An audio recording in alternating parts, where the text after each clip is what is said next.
l'objectif de cette présentation, ce dernier retour d'expérience, est vraiment d'aller sur le retour d'expérience du plan guide à long terme. Comment faire pour travailler sur le temps long avec des documents qui soient aussi des éléments de guide et de gestion sur ce long terme, au-delà d'un seul mandat d'élu, comment arriver à cranter les choses pour faire évoluer dans le bon sens et comment associer des partenaires à l'ensemble de la réflexion. Alors, on a déjà vu à travers les retours précédents les concepteurs, les paysagistes, les architectes, les partenaires comme l'agence technique, comme le CAIE, où on a aussi évoqué d'autres partenaires comme l'agence locale de l'énergie, mais aussi des sociétés d'économie mixte. Là, on va plutôt aussi aller vers du partenariat au-delà, du partenariat de la réflexion avec des ateliers de réflexion avec des étudiants, le partenariat qui a pu être mené aussi avec les services de l'État, puisqu'on est sur un site qui est assez contraint,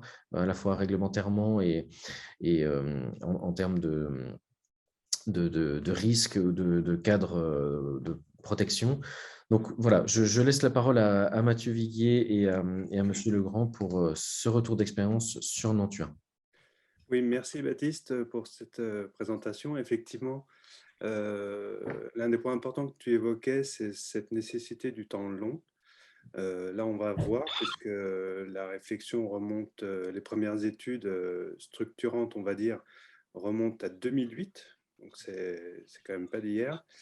L'importance du temps long qu'il faut, puisqu'on a des élus aussi autour de la table, qui s'inscrit au-delà du temps du mandat. Il faut à la fois réussir à construire son aménagement pendant le temps du mandat, mais c'est aussi quelque chose qui doit s'inscrire dans un temps plus long. Hein. Quand on construit un bâtiment, quand on aménage un site, on s'inscrit sur 40, 50 ans. Vous pouvez regarder les choses autour de vous. En général, les places bougent rarement plus vite que ça. Les bâtiments, les mairies, etc. Donc voilà, quand on fait un choix, c'est important d'avoir tout ce temps au préalable où on comprend où on apprend à comprendre le site, le contexte. Nous, cette histoire avec Nantua, bien sûr, on avait commencé par réinterroger la demande, un petit peu la spécificité du CAE. Parce que ça a démarré donc en 2008. M. Carminati venait d'être élu maire de Nantua. La problématique, la première fois qu'il nous contacte, c'est parce qu'il souhaitait installer l'office de tourisme dans un ancien bâtiment qui s'appelle le Nemo. Voilà, une problématique un petit peu qui correspond aux trois retours d'expérience que l'on a pu voir, c'est-à-dire sur quelque chose d'assez ciblé. Et finalement, de cette question, donc nous, on a réinterrogé la demande, on a étudié le site dans un contexte beaucoup plus large, à la fois sur ses abords, puisqu'on est à Nantua, il y a le lac de Nantua, ce grand paysage, et puis après, vous verrez, ça a découlé sur d'autres études, sur l'étude cœur de ville, et puis d'autres réflexions, comme tu as pu l'évoquer, avec des ateliers participatifs, des étudiants, etc. Et donc, ces études-là, l'importance, c'est de voir à quel point elles peuvent servir de fil conducteur au travers des années, au travers des différents mandats, et finalement donner plus de sens, plus d'intelligence aux différents projets qui seront amenés à être réalisés, puisque pris dans un contexte plus global. Donc, avant de lancer le film, je vais peut-être demander à Monsieur Legrand, donc, qui nous fait le plaisir d'être avec nous aujourd'hui, de se présenter peut-être, et puis de présenter la commune de Nantua rapidement. Oui, bonjour, est-ce que vous m'entendez clairement? Très bien, alors je m'appelle Jean-Michel Legrand, je suis adjoint à l'urbanisme dans la commune de Nantua. Je travaille en étroite collaboration avec mon binôme qui est Olivier Robin, et on a à cœur évidemment de faire de Nantua la ville la plus agréable à vivre. Donc Nantua, c'est une petite ville de 3500 habitants, pardon, qui est construite principalement autour de son abbatiale, qui est de type clunisien. Nous avons à Nantua un patrimoine de qualité et qui n'est pas vraiment mis en valeur, en tout cas, qui n'a pas aujourd'hui la place qu'il mériterait d'avoir. Nous sommes situés dans un cadre naturel qui est assez exceptionnel, avec la proximité du lac, la proximité des montagnes, et nous avons également une situation géographique intéressante puisque nous sommes situés lorsqu'il n'y a pas de bouchon, à 1 heure du centre de Lyon et à 1 heure du centre de Genève. Mais il n'y a pas que des avantages. Notamment, nous avons un fort passage de véhicules en transit qui représente 1500 véhicules par jour et 700 camions également. Donc, c'est vraiment énorme et c'est un point noir. Ce point noir a entraîné une migration des habitants vers les villages environnants. Et petit à petit, Nantua, qui était une capitale, a perdu de ses habitants, a perdu de son éclat, a perdu de sa sérénité. Et si vous voulez, nous avons aujourd'hui des problématiques qui sont multiples. La première des problématiques, c'est comment régler les problèmes de circulation et de stationnement, parce que effectivement, la circulation, vous l'avez compris, c'est ce transit. Le stationnement, on n'a pas un espace énorme, nous manquons cruellement de terrain. Comment également redonner de la vie et de la sérénité au centre-ville, puisque lorsque vous êtes traversé par un nombre de camions et de véhicules aussi important par jour, c'est effectivement, quand vous cheminez dans les rues, vous n'êtes pas serein. Comment valoriser le patrimoine, qui est un patrimoine clunisien, puisque, en fait, si vous voulez, Nantua, l'extérieur, quand vous traversez Nantua, vous avez l'impression d'une ville noire, très peu accueillante, alors que les intérieurs de cette ville sont en architecture, oui, je n'y arrivais pas. Au niveau de l'architecture, sont quand même très, très intéressants. Donc, il y a une différence très importante entre ce qui est caché et ce qui est visible à Nantua. Donc, on voudrait bien que ce qui est visible devienne très, très attrayant. Donc, ça, si vous voulez, tout ça, ça constitue la complicité du montage d'un projet. Donc, un projet, c'est très long à le faire parce que j'ai bien aimé la réflexion du cabinet d'avocats qui parlait du temps, parce que nous, effectivement, ce temps, ça manque. On a une double problématique. On a le temps imposé, c'est-à-dire il faut prévoir d'intervenir non pas sur un mandat, mais bien au-delà du mandat. On parle de Nantua 2030, mais on sait très bien, Nantua 2030, pourquoi? Parce que c'est le vecteur, ça parle, mais en fait, il faudrait plutôt parler de Nantua 2050. Donc, voyez, et on a également le temps de la réflexion. Donc, on a ce double critère du temps imposé et du temps de la réflexion. Et il faut faire avec, ce n'est pas évident, surtout quand, comme moi, c'est mon premier mandat, je débarque. Il faut pouvoir déjà s'imprégner de ce qui a été fait en amont et il faut également pouvoir se redévelopper. Alors pour ça, il faut des outils. Il faut des outils, il faut de l'aide. Parce que sans ces outils et sans l'aide de professionnels, on ne va pas très loin parce que très vite, on atteint ses limites. Et on voit très bien que d'un travail d'amateur, il faut quand même passer à un travail de professionnel si vous voulez être structuré et si vous voulez avancer. Donc ces outils, si vous voulez, on a eu cette chance, c'est qu'il y a eu beaucoup de travail qui a été fait, notamment par des étudiants, du travail qui a été fait, et ça, c'est des études multiples faites par le CIE ou sous la direction du CIE, notamment ces étudiants de l'ENSA qui ont fait un projet dont on s'est inspiré. Et en plus, si vous voulez, tous ces projets validaient parfaitement le ressenti que nous en avions. Donc pour nous, c'était du pain béni. Si on n'a pas eu ça, je pense qu'on ne se serait jamais lancé dans les projets que l'on lance actuellement à travers un projet qui est plus grand qu'on appelle le plan guide. Je vous reparlerai un petit peu plus tard. Donc, la première chose de ces outils, c'est déjà toutes ces études qu'on a pu trouver, qui étaient un cadeau de Noël. Hein. Sans ça, je pense qu'on n'aurait rien fait.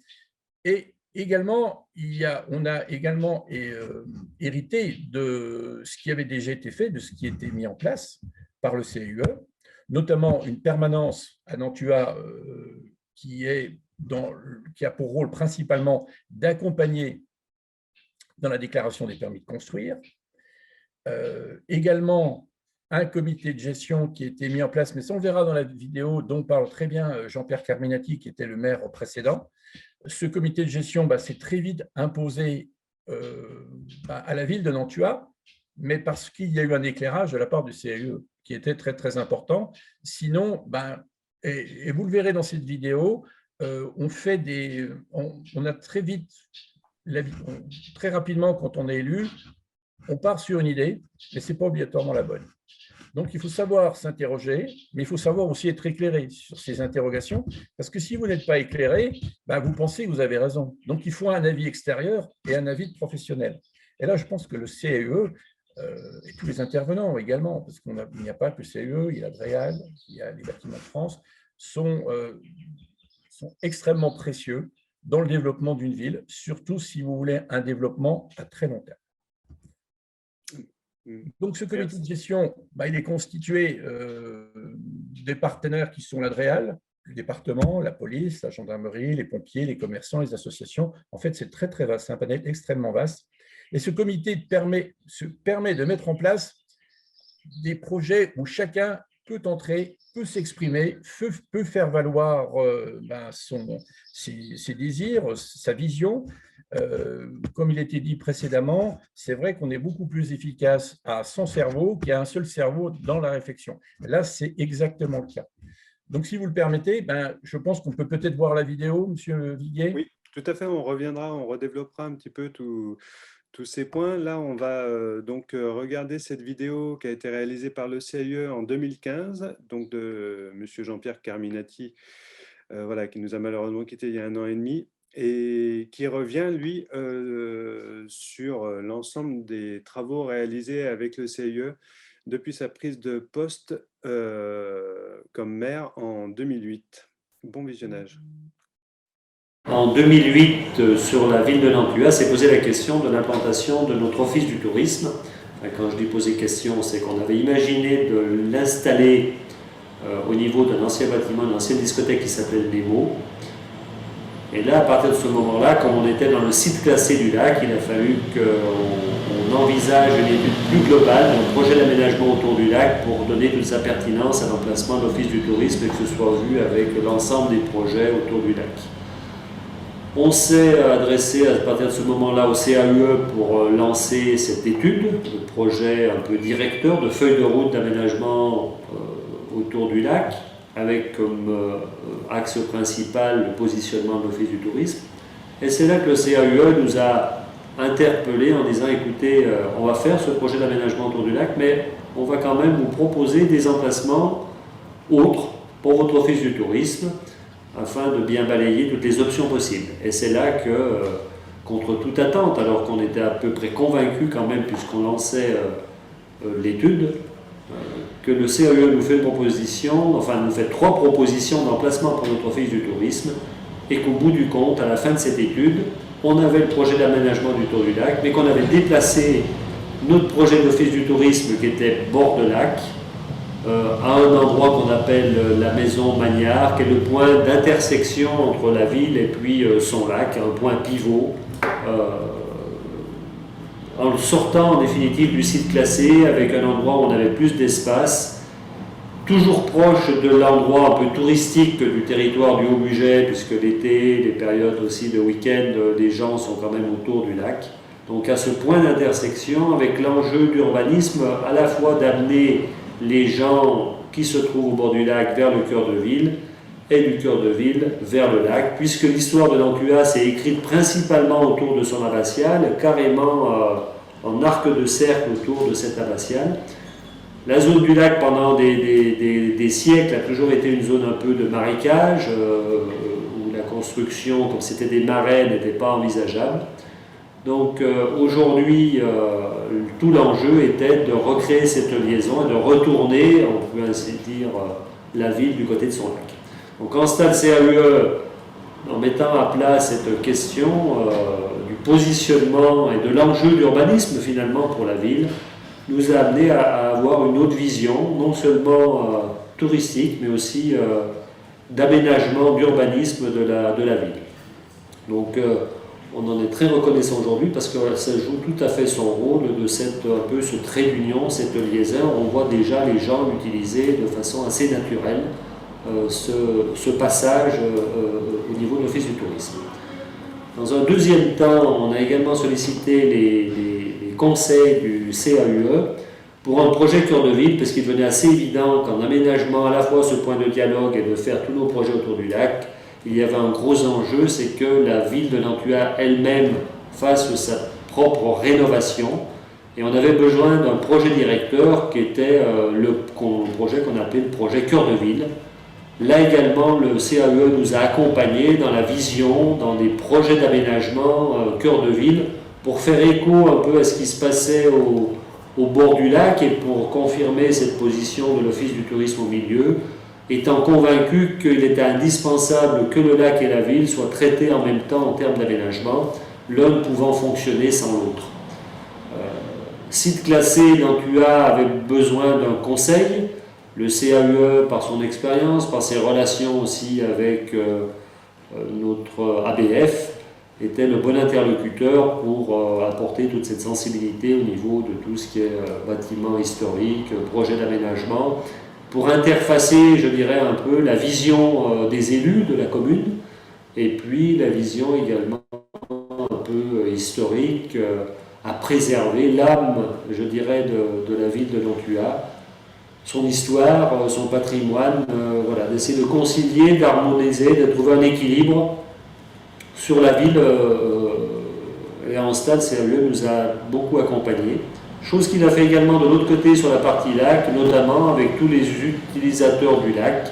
Là aussi, il fallait trouver un autre équilibre, moins par rapport à l'histoire, mais par rapport à l'environnement, par rapport à la préservation du site du lac. Donc il y a des autres qu'on a prévu un aménagement et d'autres qu'on a sanctuarisés, qu'on a essayé de préserver comme un milieu naturel, étant également capital. Il y a des choses qu'il fallait savoir garder et d'autres aménager. Donc là, il a été le bon interlocuteur. Et peut-être le symbole même de ce dialogue, ça a été la mise en place d'un comité de gestion du site classé du lac par le CAUE. Il nous a fortement incité à le faire. Aujourd'hui, c'est l'outil de concertation de tous les utilisateurs du lac qui a été mis en place, à savoir les associations, Club de voile, d'aviron, mais également l'Adréal, les services de l'APR et toutes les communes riveraines du lac. Donc voilà, au sein de ce comité de gestion, donc on étudie tous les projets.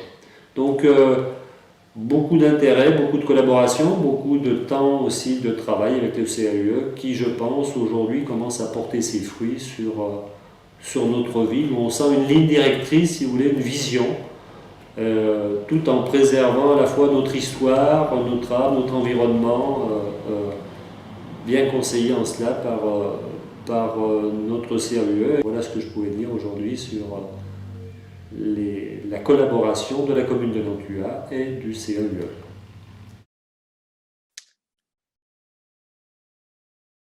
Voilà. Donc voilà, ça nous semblait important de vous faire voir ou revoir ce film, puisqu'il résume très bien l'intervention et toutes les actions qui ont pu être menées. Et voilà, c'est important aussi de se dire, voilà, c'est des études, ce qu'on appelle nous des études globales, hein, l'étude du tour du lac, l'étude du cœur de ville, qui permettent d'avoir vraiment une vision la plus complète possible en termes de diagnostic, de problématiques, d'enjeux et de projets à venir de la commune. Et effectivement, donc ça sert de fil conducteur, ça a servi de fil conducteur sur ces 2 précédents mandats, ça continue à l'être, en tout cas, à nourrir ces éléments. Nantua, effectivement, qui n'est jamais avare de réflexion, de recherche, avait aussi accepté que les étudiants de l'ENSA viennent réaliser un workshop en 2017. Donc, une semaine de travail donc, où toute une classe de Master 2 de l'ENSAL était venue sur Nantua, se sont imprégnés du site. On réagit aussi avec les anciennes études, on fait de nouvelles propositions.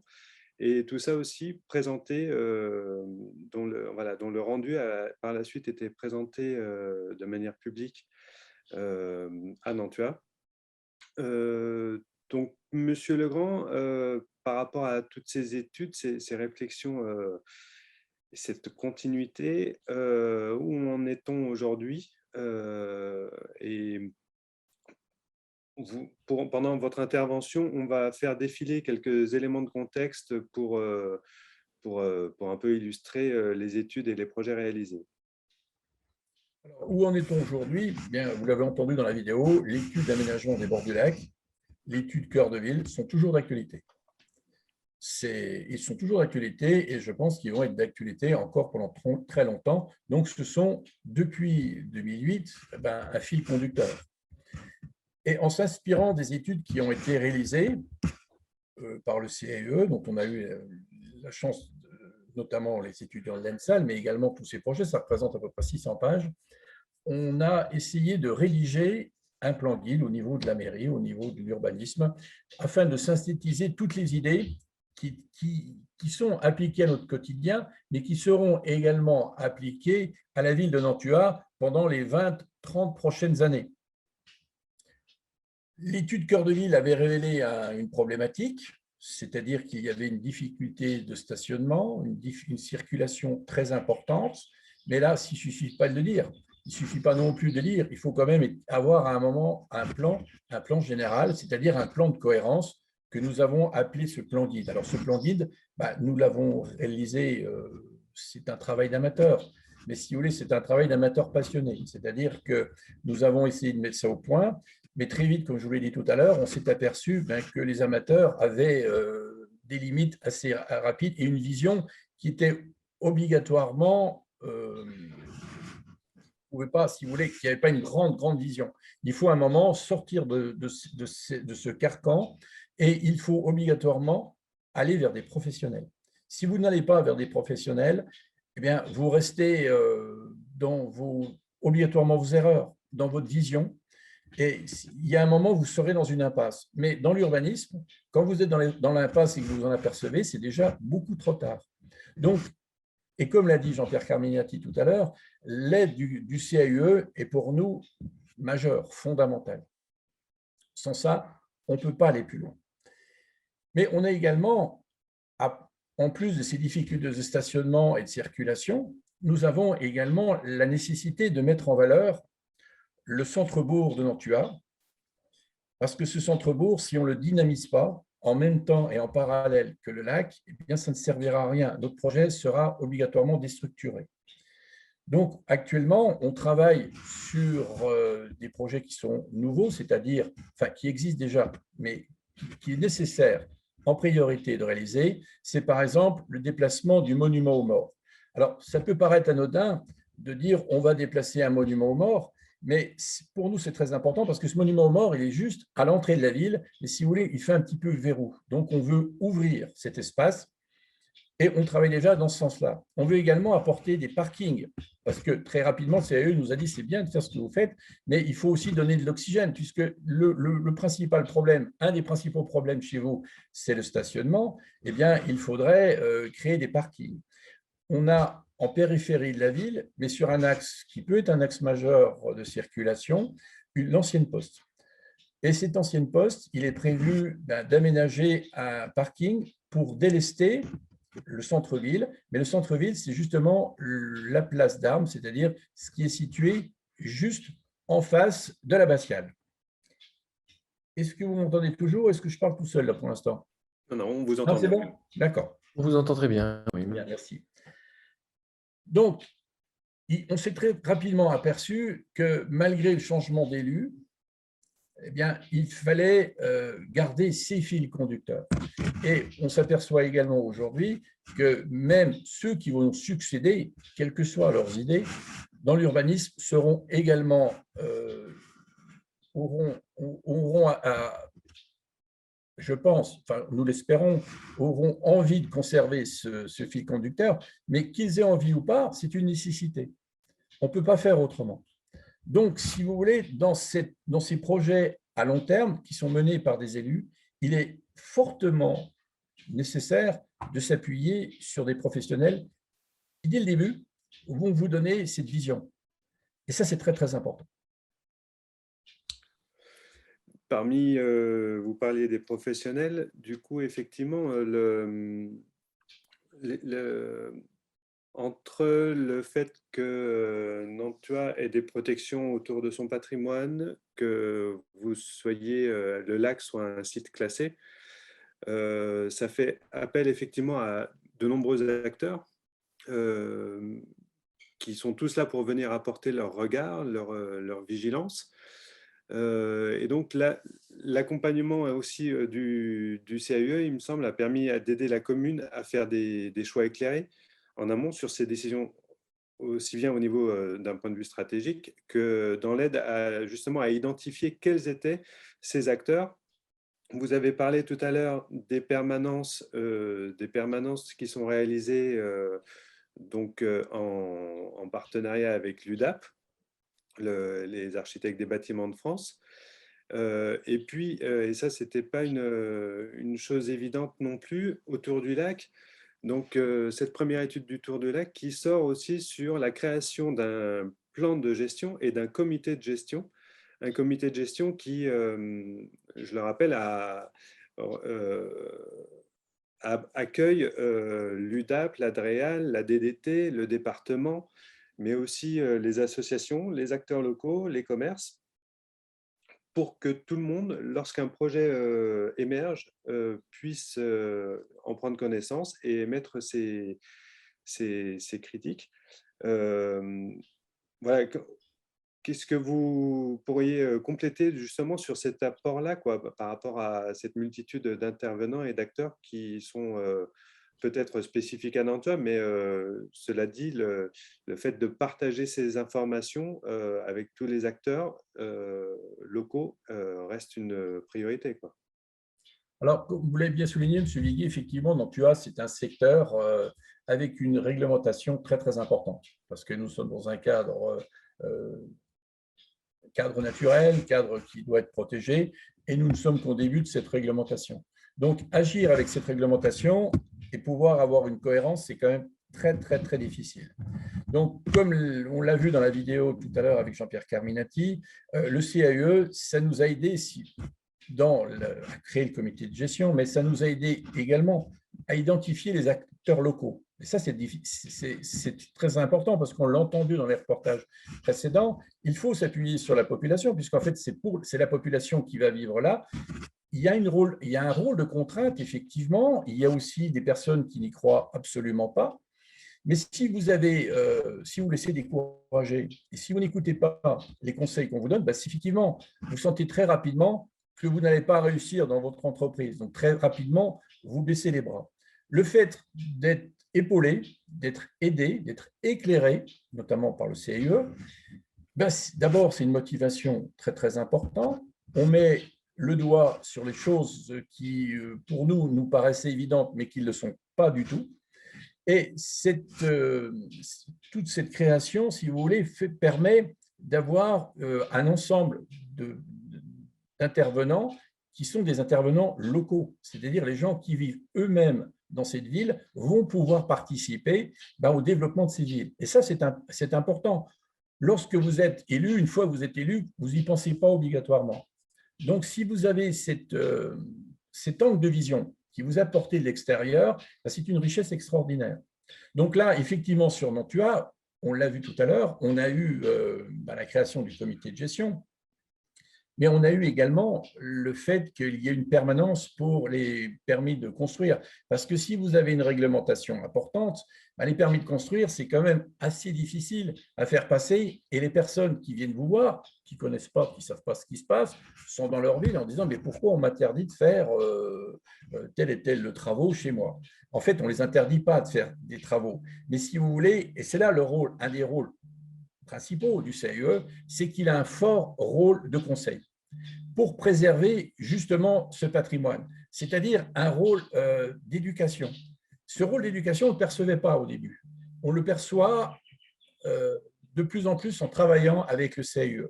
Et ça, ce rôle de conseil, c'est également un élément important. On ne nous dit pas uniquement où il faut aller, on nous dit pourquoi il faut aller là et comment il faut y aller. Ensuite, si vous voulez, vous avez le comité de gestion. Alors, le comité de gestion qui, lui, est lié au site classé. Lorsque vous devez instruire un permis de construire, ça se fait au niveau régional par la DREAL. Le comité de gestion, c'est une façon de déposer son permis de construire en site classé. On va vous donner les moyens de le faire, on va vous aider à le faire.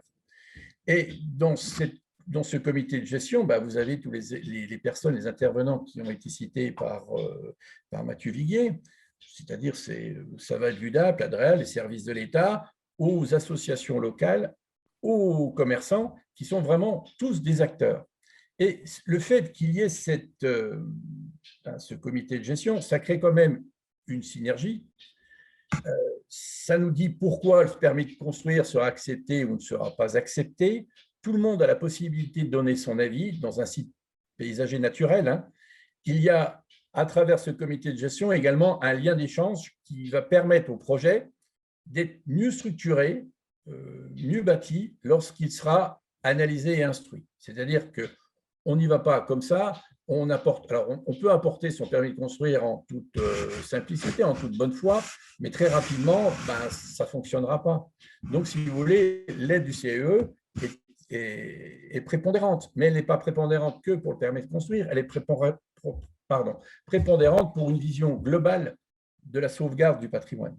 Parce que si chacun commence à faire ce qu'il veut, à mettre des volets plastiques, à mettre de la couleur qui ne soit pas très, très cohérente, bien, vous avez obligatoirement votre patrimoine n'existe plus. Il y a une ligne directrice qui est quand même donnée par le CEE, pas que par le CEE, hein, il y a également la DREAL, il y a également les ABF, mais d'une façon générale, tous ces intervenants vous sont très, très précieux.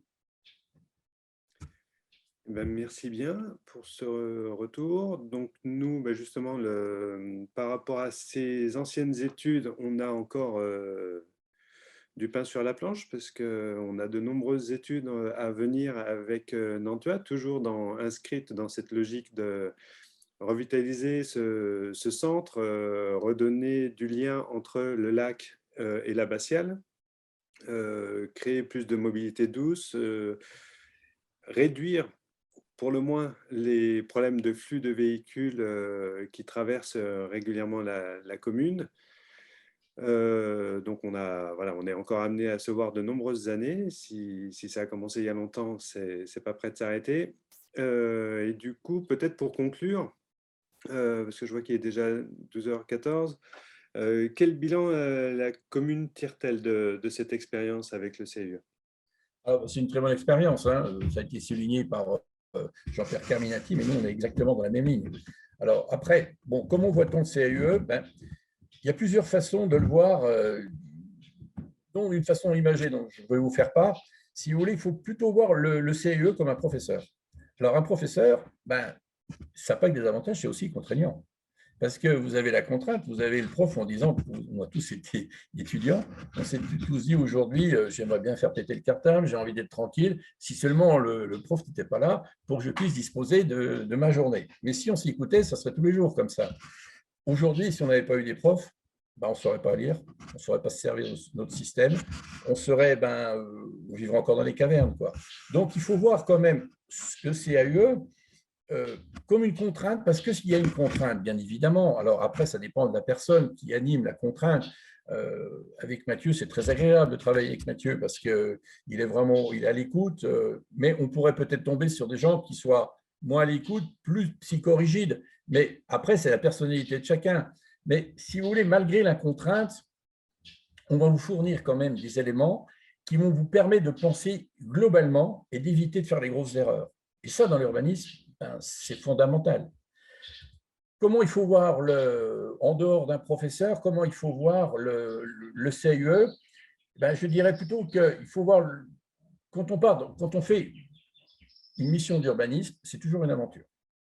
Quand vous partez dans l'aventure, il faut savoir avoir des cartes, avoir une boussole. Et le CEE, c'est une image que moi j'aime bien, va vous fournir les cartes. C'est-à-dire qu'il va vous dire, il va savoir il va vous dire où vous en êtes, quelle situation, quel est votre point géographique, est-ce que vous pouvez aller dans telle ou telle direction, est-ce que vous allez rencontrer une falaise, est-ce que vous allez rencontrer une voie de communication, est-ce que vous allez rencontrer une rivière. Ça, si vous voulez, quand on vous fournit la carte, on vous dit déjà où vous en êtes, et ça, c'est énorme. Et également, en plus, on vous fournit la boussole. La boussole, c'est-à-dire la direction qu'il faut prendre. Et j'aime bien cette image. Pour l'urbanisme, le CEE vous fournit les cartes, il vous fournit la boussole, il vous dit comment il faut faire. Et je pense, en tout cas, moi, ça traduit ma sensibilité par rapport au CEE.